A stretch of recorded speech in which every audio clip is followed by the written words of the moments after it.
یہ دکھاوا کریں کہ آپ ٹھیک ہیں، چاہے زندگی آپ کو کتنی ہی مشکل میں ڈالے۔ رازداری دوسروں کے رحم کرنے سے کئی زیادہ خوبصورت ہے۔ جتنا مرضی اداس ہو جاؤ، کسی کو فرق نہیں پڑتا، بس ذرا سا خوش ہو جاؤ، سب جلنا شروع ہو جاتے ہیں۔ اپنے ہاتھ سے کی ہوئی نیکی اور دوسرے سے سرزد ہونے والے گناہ کا تذکرہ کسی سے نہ کرو، یہ تمہارے کردار کا امتحان ہے۔ جس نے اذان سن کر یہ دعا پڑھی تو اس کے لیے قیامت کے دن میری شفاعت ضرور ہوگی۔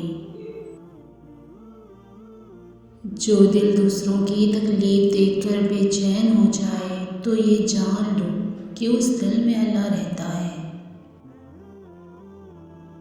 جو عبادتیں اخلاق اور کردار پر اثر انداز نہ ہو سکے وہ مشقت کے سوا کچھ نہیں۔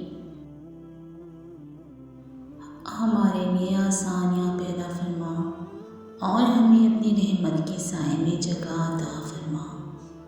ہم آزمائشوں کے قابل نہیں ہیں یا رب، تیرے کرم کے طلبگار ہیں، ہم پر اپنا کرم کر دے اور دنیا اور آخرت میں سرخرو کر دے۔ اے اللہ، میں ہر اس کام کے شر سے تیری پناہ مانگتی ہوں جسے میں نے کیا ہے، اور ہر اس کام کے شر سے بھی جسے میں نے نہیں کیا ہے۔ جو غلطی کر نہیں سکتے وہ فرشتہ ہے، جو غلطی کر کے اس پر ڈٹ جائے وہ شیطان ہے، اور جو غلطی کر کے فوراً توبہ کر لے وہ انسان ہے، جو توبہ کر کے اس پر قائم رہے وہ اللہ تعالیٰ کا محبوب بندہ ہے۔ اور ایک دن تمہیں یہ خوشخبری دی جائے گی کہ جسے تم اپنی دعاؤں میں مانگا کرتے تھے اسے تمہارے ہم سفر کے طور پر چن لیا گیا ہے۔ جو لوگ صبر سے کام لیتے ہیں ان کا ثواب انہیں بے حساب دیا جائے گا۔ ہر وہ چیز جو پستی سے بلندی کی طرف لی جائے رزق ہے۔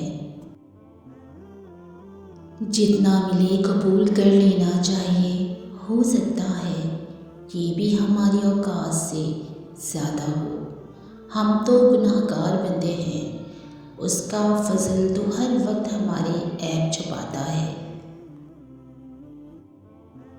دعاؤں کا مسلسل تمہارے لبوں کی تسبیح بن جانا اللہ کی طرف سے تمہارے لیے قبولیت کا ایک اشارہ ہے، اور دعائیں مانگتے رہو۔ اسے اپنے بندے کے اٹھے ہوئے ہاتھوں کی لاج رکھنا آتا ہے۔ جب اللہ کسی بندے کے ساتھ بھلائی کا ارادہ کرتا ہے تو اسے کم بولنے، کم کھانے اور کم سونے کی ترغیب دیتا ہے۔ کس قدر طاقتور ہوتا ہے وہ شخص جس کے خلاف ایک دوسرے سے نفرت کرنے والے اکٹھے ہو جائیں۔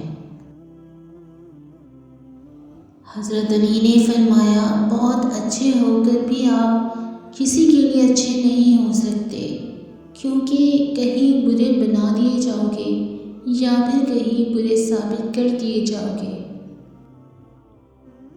اپنے رب کے آگے خوب رو لیا کریں، سب تو کہہ دیا کریں، وہاں آنسوؤں کے بدلے صرف دل کا سکون نہیں، بڑے بڑے مقام ملتے ہیں۔ صبر کی تلخی آپ کو تکلیف دے سکتی ہے، لیکن جب معاوضہ ملے گا تو آپ بھول جائیں گے کہ آپ کو کس چیز نے دکھ پہنچایا۔ انسان جب اپنی خواہشات اور ضروریات محدود کر لیتا ہے تو پھر اسے جھوٹ بولنے کی ضرورت ہی پیش نہیں آتی۔ پیارے دوستو، ویڈیو اچھی لگے تو چینل کو سبسکرائب اور ویڈیو کو لائک ضرور کریں۔ اپنا بہت سارا خیال رکھیں۔ فی امان اللہ۔ اللہ حافظ۔